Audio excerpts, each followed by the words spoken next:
Et bien bonjour à tous, c'est Arthur et aujourd'hui on se retrouve pour parler d'héritage en langage C++. Alors je vais prendre mon plan pour ne rien oublier. Alors qu'est-ce que c'est que l'héritage? Eh bien en gros l'héritage va vous permettre de spécialiser vos classes. Alors on va prendre un exemple. Imaginons nous sommes dans un jeu vidéo et nous voulons faire bouger des éléments. Par exemple des monstres, un joueur, etc. Eh bien on va pouvoir faire apparaître plusieurs types d'objets. Donc, dans un jeu vidéo, on va prendre juste un jeu vidéo où il y a un joueur et des monstres, d'accord? Du coup, dans notre jeu, il va y avoir un player et des monstres, d'accord?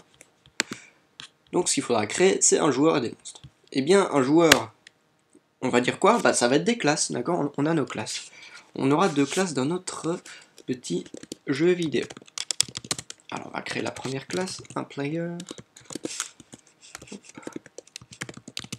et un monster. Hop, value. On a notre joueur et on a notre monstre. Alors, notre jeu vidéo se passe sur un écran, d'accord? Un écran, c'est de la 2 dimensions, d'accord? Vous avez des coordonnées X et des coordonnées Y pour le joueur et pour le monstre. Du coup, on va lui mettre des coordonnées. On va le mettre en entier, tiens. 5, non, pas une 5. On peut avoir des coordonnées négatives. On a la coordonnée X et une coordonnée Y. Le monstre aussi, il en a une. Enfin, il en a, oui. Int X, int Y. Le joueur, on peut lui donner un nom aussi. Par défaut, on va mettre unknown pour nom inconnu. Voilà, et le monstre, lui aussi un nom. On va définir le X à 0 de base et le Y à 0 de base. On va utiliser les fonctionnalités d'après C++11. Voilà. Et en plus, un joueur, qu'est-ce qu'il pourrait avoir de plus que le monstre? On va imaginer quelque chose. Le joueur. Il pourrait avoir de l'argent, par exemple. Il pourrait avoir beaucoup d'argent. Du coup, on va être gold, on va mettre des gold. Et à la base, on va dire qu'il a 10 gold. Mais le monster, lui, il en a pas. Lui, le monster, qu'est-ce qu'il a? Alors, on peut lui rajouter aussi des HP. Et à la base, il en a 100. Hop. Et le monstre aussi en a 100. Signed HP 11. 10. Voilà. Mais il faudrait que le monstre ait un truc que le joueur n'a pas. Qu'est-ce qu'on pourrait lui donner? Le monstre, il a un certain niveau de difficulté. High level. Non, difficult level. Difficult level. Et à la base, son niveau, c'est du 1. Ok, imagine. On peut rajouter pour le player de l'XP, mais bon, on va pas faire un vrai jeu, hein, ici, pas encore du moins. Ça viendra. Ici, on a deux classes. On a une classe joueur, on a une classe monstre. Ils ont quand même pas mal de choses en commun. Donc je parle ici des coordonnées, du nom et des HP. Tout ça, ils ont en commun. Le joueur, il a en plus que le monstre du gold, et le monstre, il a en plus du joueur un niveau de difficulté. Ici, ce qu'on voit, ce qui est très frappant, c'est qu'il y a une forte répétition de code ici. On répète les attributs 2 fois. Alors imaginez, vous n'avez pas que des joueurs ni que des monstres, mais qu'après vous ayez, je ne sais pas moi, des blocs, de simples blocs. Ces blocs ont aussi des coordonnées, et peut-être éventuellement ils ont un nom. Vous voyez, ce qui fera une troisième répétition de code. Eh bien l'héritage nous permet d'éviter ce genre de choses. On va dire que le joueur et le monstre vont tous les deux faire partie d'une classe supérieure, d'une classe mère qu'on appelle ça. On va l'appeler entité. Donc en anglais, entity. Une entity, dans un jeu vidéo, c'est quoi? C'est un élément qui a des coordonnées et qui peut bouger, avoir du mouvement. D'accord? D'ailleurs, je vais compléter mon exemple. On va lui créer une méthode qui s'appelle move. Il va pouvoir bouger d'une certaine vitesse x et d'une certaine vitesse y.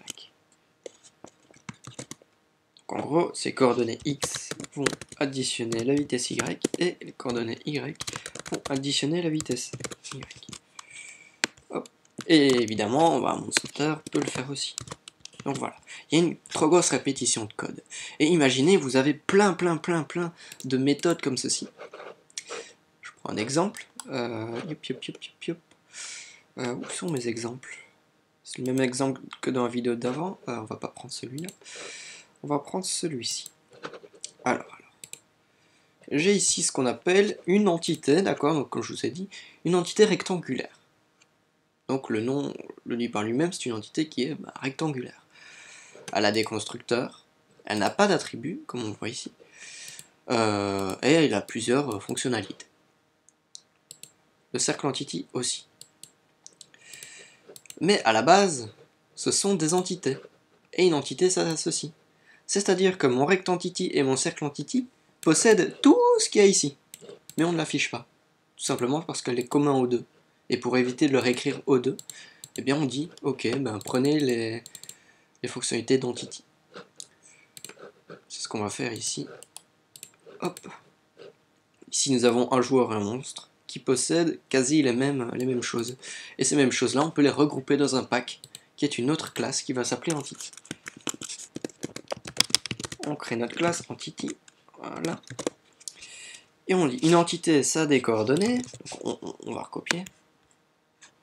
On va dire que notre entité a aussi des HP. Ah non, pas tout de suite.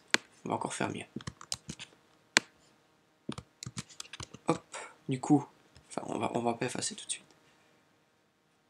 Et aussi une entité peut bouger. Voilà. Là notre entité. Mais notre but c'est de pas répéter de code. Et ici on le répète. Du coup on va l'enlever le code. Hop, voilà. Et le move aussi, du coup vu qu'il est dans entité. Et pour indiquer qu'un joueur est une entité et qu'un monstre est une entité, une spécialisation d'entité, ce qu'on va faire c'est, on met des 2 points, et on dit qu'il va hériter d'entity. C'est-à-dire qu'il va prendre tout, il va accéder aux attributs d'entity et aux méthodes d'entity. Alors j'ai oublié des trucs, c'est de mettre tout en public, comme on a vu. Dans la prochaine vidéo, on parlera de l'encapsulation, avec tout ce qui est public, privé et protégé. Hop. Voilà. Donc le joueur va pouvoir accéder à ceci.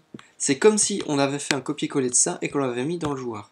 C'est pareil, sauf qu'ici, on regroupe tout dans une même classe. Donc le joueur équivaut à l'entité. Eh bien, le monstre aussi, c'est une entité. Sauf que en plus d'être une entité, le joueur va pouvoir avoir des golds. Et le monstre va pouvoir avoir un difficult level que le joueur n'aura pas. Et les golds, eh bien le monster ne l'aura pas. On spécialise l'entité. Ceci, c'est une classe mère. Ça, c'est une classe fille. Ça aussi. Mais 2 classes filles différentes. Et j'oublie un truc. Enfin, j'oublie pas. Je vais le faire juste après. On n'oublie pas de préciser le type d'héritage. Ça, on le verra dans l'encapsulation de la vidéo d'après. On met tout en public au début. Voilà. On va compiler quand même. J'oublie un truc. On déclare l'identifieur VY. Alors, hop. Voilà. Et le point virgule, encore une fois. C'est chiant ça. Voilà. Alors maintenant, ce qu'on va faire, c'est on va créer une entité, juste pour voir ce qu'on peut faire avec. On va l'appeler E. J'ai pas fait de constructeur, on fera plus tard. Non, on va pas le faire plus tard, justement. Il fait partie quand même du tuto. On va créer un constructeur entity et on va lui dire tu lui fournis des coordonnées. Et un nom, tant qu'on y est. C'était des strings, pas name.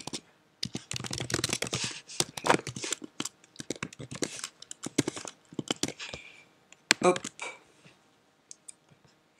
Ok.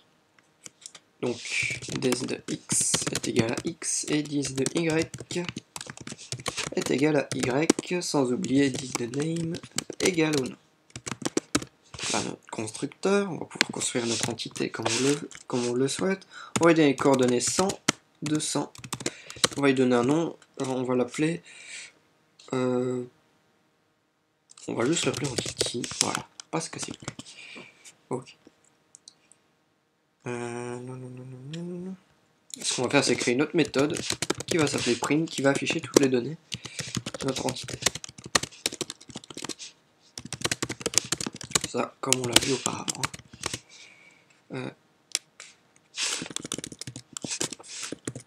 Non, voilà. X. Y.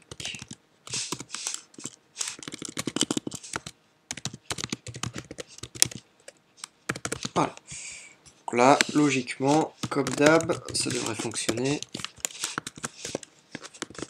Voilà, notre entité, coordonnées 100, 200.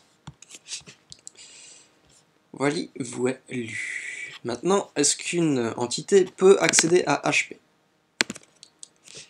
On va essayer d'additionner, faire un plus au HP. Est-ce qu'il peut y accéder? Évidemment, non. D'accord? C'est pas parce qu'on a dit qu'un joueur était une entité que entité pourra accéder au HP. Par contre, c'est là que ça devient intéressant. Player. On va créer un joueur. Alors ici par contre, on verra ça après, on ne peut pas créer un joueur comme ceci. Je ne pense pas. Non. Le constructeur n'est pas héritable directement comme ça. D'accord, il faudra le préciser plus tard, mais on verra après. Mais on peut créer un joueur tout simple. Tout con, tout simple. J'ai envie de me poser une question.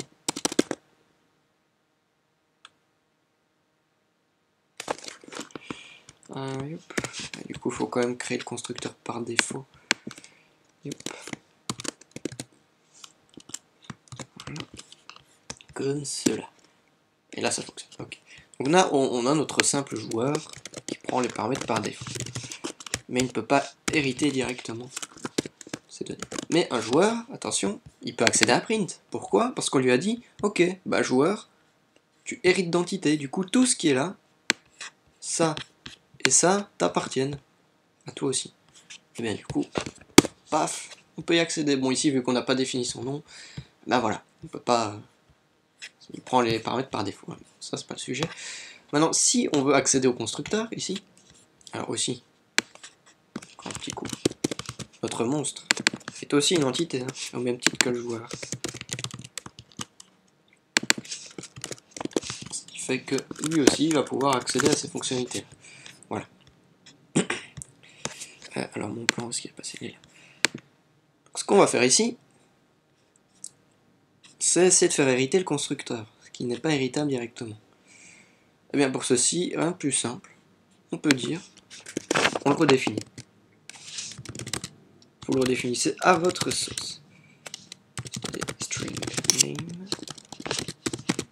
Et en plus, ici, le joueur, bah, il a quoi? Bah, il a des HP et des gold. Du coup, eh on va demander à l'utilisateur de rentrer les HP et les gold dans le constructeur.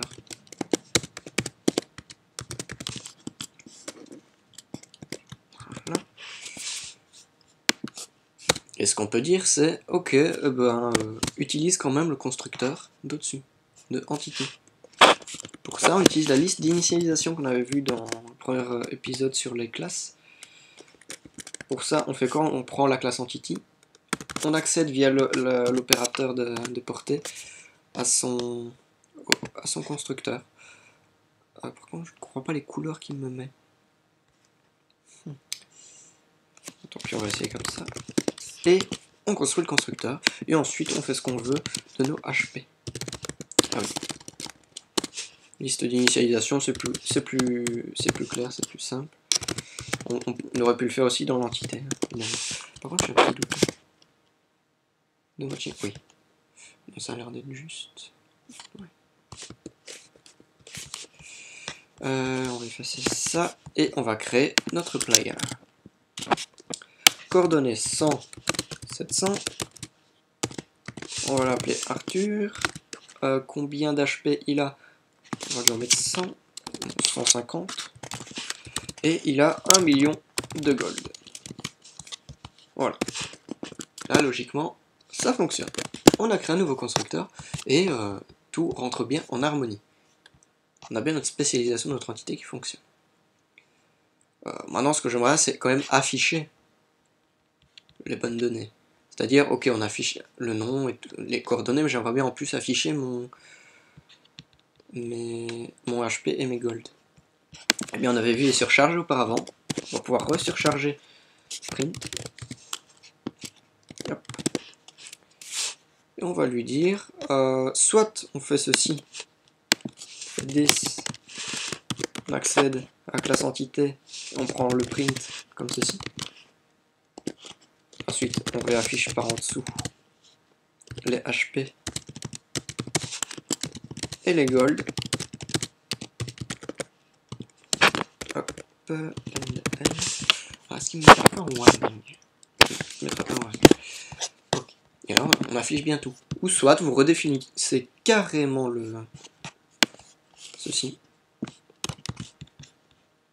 Vous redéfinissez carrément la fonction. On va tout mettre ici. Ouh là là. Voilà. Ça me paraît correct. Comme ça, tout est sur la même ligne. Voilà. Ça marche aussi. Ok. Donc là, on a bien surchargé notre truc. Alors, il y avait un mot-clé qui s'appelle override, mais je crois pas qu'il fonctionne ici. Non, c'est pour les fonctions virtuelles, ça on verra plus tard. Les méthodes virtuelles, pardon. Ok. Donc voilà, on peut surcharger hein, par rapport à l'héritage. D'accord. Et on peut y accéder même lorsqu'on n'y surcharge pas. Donc là, on a créé un joueur. On peut faire pareil pour ce qui est du monstre, il n'y a aucun souci. Maintenant, je veux dire, on va effacer ça. J'ai un peu la flemme en fait de redéfinir un constructeur. J'ai pas envie de mettre le HP et les gold dans le constructeur. J'ai envie directement d'utiliser le constructeur d'entité. Eh bien, pas de souci. Après le C++11, on avait accès à ceci. On utilise le mot-clé using, donc on va utiliser le constructeur de entity. Comme ceci. Et là, ce qu'on pouvait pas faire tout à l'heure fonctionne ici. Et voilà. Donc, au lieu de redéfinir le même constructeur, enfin un copier-coller du constructeur et de mettre le constructeur ici en liste d'initialisation, eh bien, on utilise le using. Pareil pour le monster, on peut faire exactement la même chose. Ok. Donc, je rappelle, parce que j'ai pas beaucoup insisté là-dessus. Pour hériter, si vous créez un constructeur et que vous voulez faire hériter votre personnage en utilisant le constructeur en plus de dessus, n'oubliez pas d'utiliser la liste d'initialisation et d'y mettre l'entité, le constructeur de l'entité. Par contre, je ne sais pas ce qui se passe si on ne le met pas. Ça devrait fonctionner, sauf que, évidemment, il utilise le constructeur par défaut, qu'on va enlever. Pour voir ce qui se passe. Parce que là, évidemment, ça fait une erreur vu qu'il n'y a plus de constructeur par défaut. Du coup, il faut mentionner le constructeur que l'on a créé. Ok. On va revenir sur le using. Pourquoi tu ne veux pas? Allez, remets-moi mon using. Non, tu veux pas, ok. Tant pis, tant pis. Ah merde, je l'ai dit. Hop. Using entity, mince. Entity, voilà. On va le mettre aussi pour notre petit monstre. Et voilà. Est-ce qu'on peut faire ça? Je suis pas sûr. Non. On ne peut pas directement mettre des parenthèses comme ça, mais il me semble que les accolades on peut. M'étonnerait pas. Voilà, et dans les accolades, normalement on peut mettre les attributs. Bon, on s'en fiche ici, c'est pas le sujet. Ah non, on pouvait pas. Ah si, on pouvait. Voilà. Ok. Donc là, ça fonctionne. On accède à ceci. Enfin non, à ceci du coup.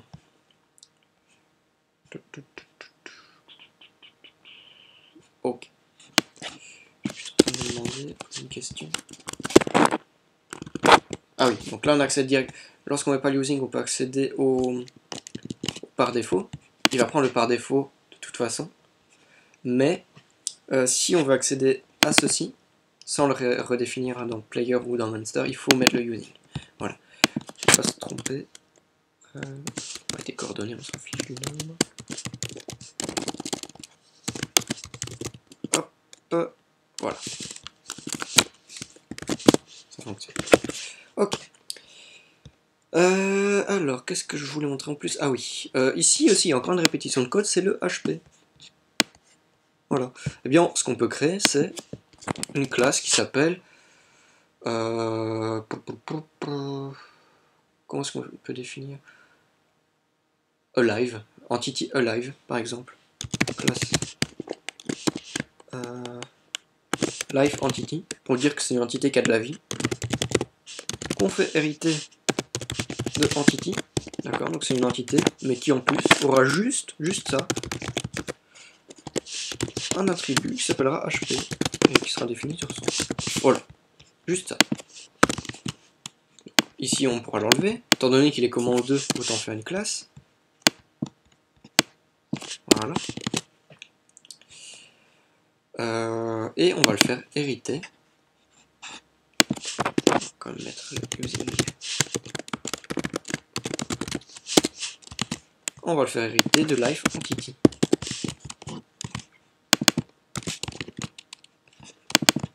Et là, on va faire ceci. Alors, logiquement, ça fonctionne aussi. Voilà.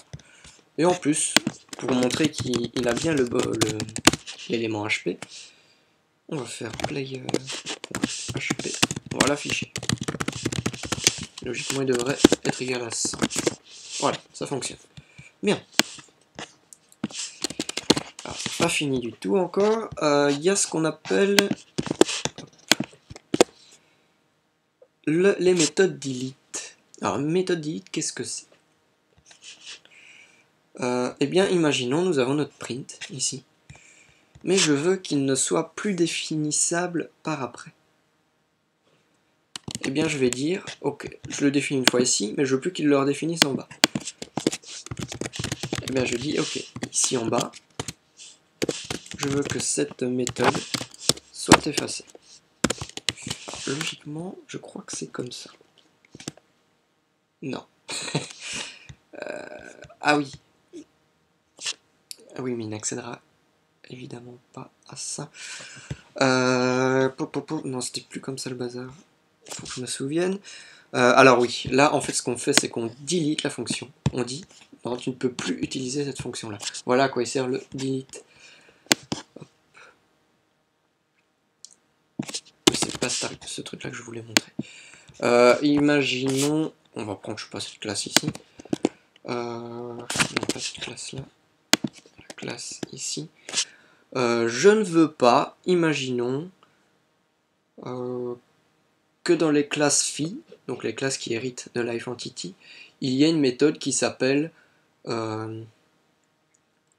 négative HP. Donc il va mettre les HP en négatif. Imaginons, pourquoi pas, négative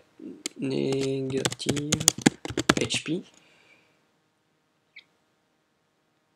Je veux pas qu'il y ait une méthode qui s'appelle comme ça. Pourquoi pas? Bon, il faut trouver les bons exemples, hein. Il n'y en a pas beaucoup, j'avais pas beaucoup en tête. Et du coup, ici, ce que je veux faire, imaginons, je veux créer une méthode qui s'appelle négative HP. Et je veux la créer, et en gros ça fait HP égale à moins HP.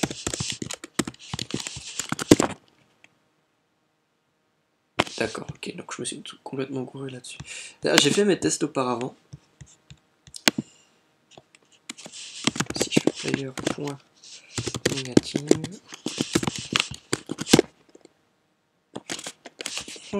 J'adore quand le truc se fout de ma gueule totalement. Négative HP, donc il ne veut pas. Ok. D'accord, bon là il m'a mis KO. J'utilise pas beaucoup ce genre de truc là, c'est tout nouveau, mais... J'avais fait mes exemples juste avant pour être sûr de comprendre le truc, pas dire de conneries, là je dis une connerie. Alors le delete...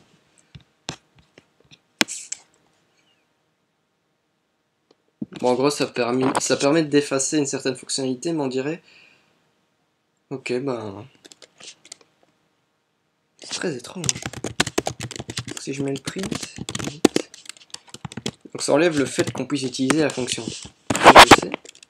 Voilà, ça enlève le fait qu'on puisse utiliser la fonction. Donc ça peut être pratique dans certaines classes. Ok, par exemple, je ne veux pas que à partir de life entity, ben, on puisse utiliser le delete, par exemple. pourquoi pas. Bon, je l'ai jamais vu dans un code perso ce truc là, du coup, voilà. En gros, voilà à quoi ça sert. C'est un peu ambigu, et voilà. Ensuite, on va encore voir deux trucs. On va voir ce que c'est une classe final. Eh bien, imaginons, je veux dire, ok, ma classe life entity, je veux que ce soit la dernière. Je ne veux pas qu'il y ait de classe phi qui hérite de ça. Eh bien, on met le mot-clé final. Je crois que c'est le bon endroit, je suis pas sûr. Voilà. Et là, le compilateur, il dit, ok, life entity, elle est marquée final. Donc, en gros, tu ne peux pas déclarer une classe qui hérite de life entity, vu que c'est la dernière. Vous voyez? Voilà à quoi ça sert le final. Juste à ça. Le final interviendra aussi dans ce qui est des méthodes. Les méthodes final sont des méthodes qui ne peuvent pas être définies ou surchargées. Mais ça, ce sera dans la virtualisation. Dans l'état actuel, on ne peut pas les déclarer final. Je peux essayer, mais ça ne fonctionnera pas. Voilà.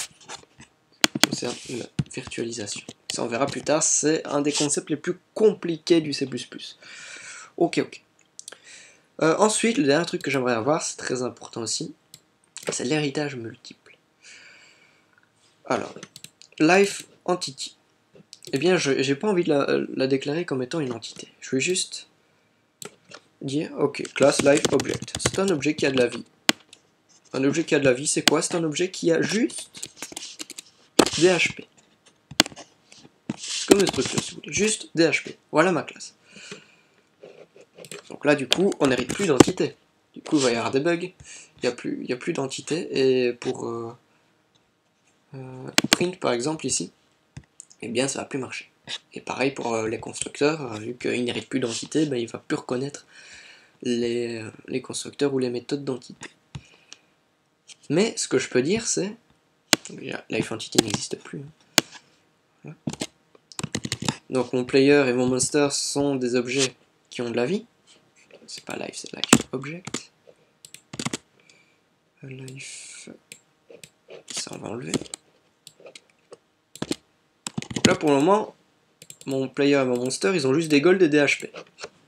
Et lui, il a juste un difficult level et des HP. Ce que je veux, c'est qu'il puisse aussi hériter d'entités. Bah, c'est possible. Enfin, un héritage multiple. Je ne sais pas s'il faut remettre le public, par contre. Je suis plus très sûr, je ne pense pas. Donc, je vais le mettre en premier.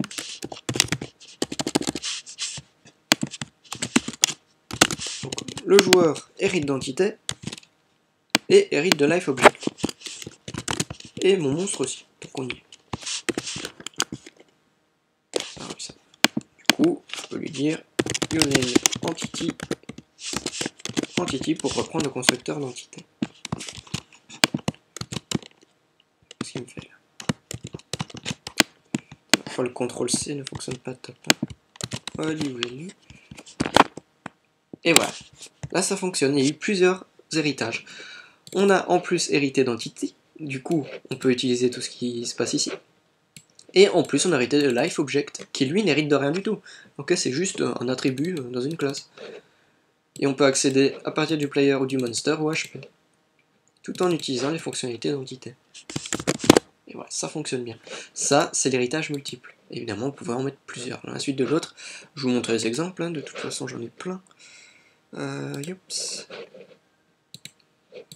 Donc aussi, bah voilà, j'ai un rect entity qui descend d'entity, et entity lui-même, parce qu'il est là,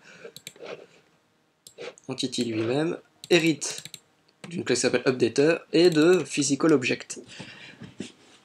Et par exemple, on peut aller voir physical object, voilà, c'est un simple objet qui a plein de méthodes, des attributs. Et updater, ça c'est une classe qu'on appelle virtuelle, ça on verra plus tard, qui comporte que deux méthodes qui ne sont pas définies. Ça on verra plus tard, l'abstraction c'est génial. Et par exemple pour updater application, on a une classe updater application hérite d'une classe appelée application, et celle-ci hérite de updater aussi et de event handler. Updater on l'a vu, event handler c'est encore un pack de fonctions. Voilà, et on voit ici le petit final pour dire que cette méthode-là n'est pas redéfinissable par après, mais il faut qu'elle soit dite virtuelle. Mais ça, on verra ce que c'est plus tard, la virtualisation. Ok. Eh bien, il y a mon micro qui fait du bruit. Pourquoi tu fais du bruit? C'est le micro qui fait ça? Il en fait plus. Ok. Je pense qu'on en a fini avec l'héritage. Donc l'héritage multiple, il y a plein. On peut faire plein de choses avec ça. Hop, je vais voir s'il n'y a pas un autre exemple. Ici c'est de simples petites fonctions, de simples petits objets. Voilà, circle entity qui est rect entity, comme rect entity. Vous voyez, c'est une spécialisation dans notre entité, comme on a dans notre exemple qu'on a fait juste avant. Une entité rectangulaire qui possède ces trucs-là, et une entité circulaire qui possède, c'est quasi les mêmes choses, mais qui sont spécialisées. Voilà.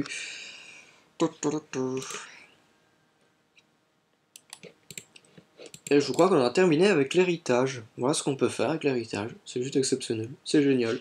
L'héritage, c'est la vie. Et c'est mon truc préféré en orienté objet, parce qu'on peut vraiment tout représenter. Vous pouvez représenter des meubles et faire hériter par exemple de meubles. Vous faites hériter, vous créez une chaise et une table qui héritent tous les deux de meubles. Ensuite vous pouvez faire une table basse qui hérite de table, table haute qui hérite de table aussi. Vous pouvez faire table haute corinthienne qui hérite de table haute. Ouais, c'est infini. On peut créer des trucs à l'infini. C'est comme ici. J'ai une updater application qui hérite de applications, qui hérite d'updater et de event handler. Donc il y a plein d'héritages qui se passent. C'est juste exceptionnel. Au lieu, imaginez, ne serait-ce que là-dedans. Si on n'avait pas eu l'héritage, on aurait dû recopier. Parce qu'elle est déjà grosse cette classe-ci.